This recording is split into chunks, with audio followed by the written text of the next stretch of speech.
अहमदाबाद में 4 ऐसे ही बोले। ब्रिज सूरत में जा रहा है। सूरत ब्रिज घंटा हाँ बहुत घंटा लगा हुआ है। सबसे ज़्यादा ब्रिज है गुजरात में। अगर कोई सिटी के अंदर में सबसे ज़्यादा ब्रिज रहेंगे ना तो सूरत में। हाईवे पे ऐसे ही ना सलंग ब्रिज ये सलंग ब्रिज वाला है ना, ये चले। हाँ सलंग ब्रिज वाला चले। हाँ तो इधर तुम्हारे अगर एक ब्रिज लोचा हमारा बदलने करना है तो भाई लंबी जाना हो जहाँ पर ना पहुँच जाना चाहिए।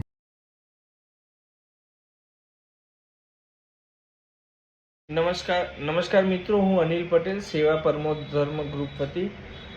તમે જે વિડીયો જોયો એ કેન્સર પેશન્ટ છે દેવીલાબેન. એમને અગાઉ ઘણી બધી હેલ્પ અમારા ગ્રુપ દ્વારા કરવામાં આવી છે. આ વખતે એમનો ફોન મેસેજ આવ્યો કે મારે હવે અહીંયા રહેવાની જે વ્યવસ્થા હતી ત્યાં હવે ના પાડી છે, હવે મારે બીજે ક્યાંક સેટ થવું પડશે. ઘણા બધા પ્રયત્ન કર્યા પણ ક્યાંય કોઈ સેટિંગ બેસ્યું નહીં. આખરે એમના કોઈ નજીકના અથવા કોઈ સંબંધી હતા તો એમને ખંભાત જવાનું હતું. સામેવાળા સંબંધી રિલેટિવ બી બહુ આર્થિક રીતે ગરીબ પરિસ્થિતિની અંદર હતા. હવે ખંભાત જવું હતું એમને જવાનો પ્રશ્ન હતો. બસમાં કે એ રીતે એમના જવાની વ્યવસ્થા એ કરી શકતા પણ એમની જોડે જે સામાન હતો એના લીધે એમને સ્પેશિયલ કોઈ વ્હીકલ કરવાની જરૂર હતી. એમને કહ્યું કે મારે 2500-3000 રૂપિયા ભાડું થશે ગાડીનું.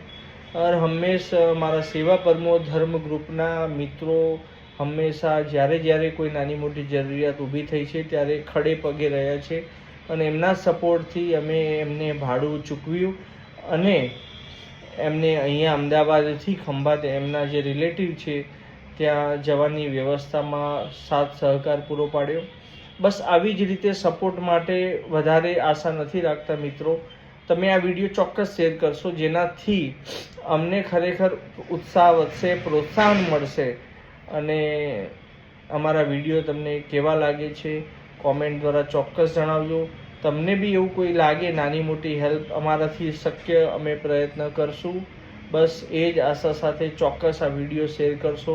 નમસ્કાર, જય માતાજી, ધન્યવાદ.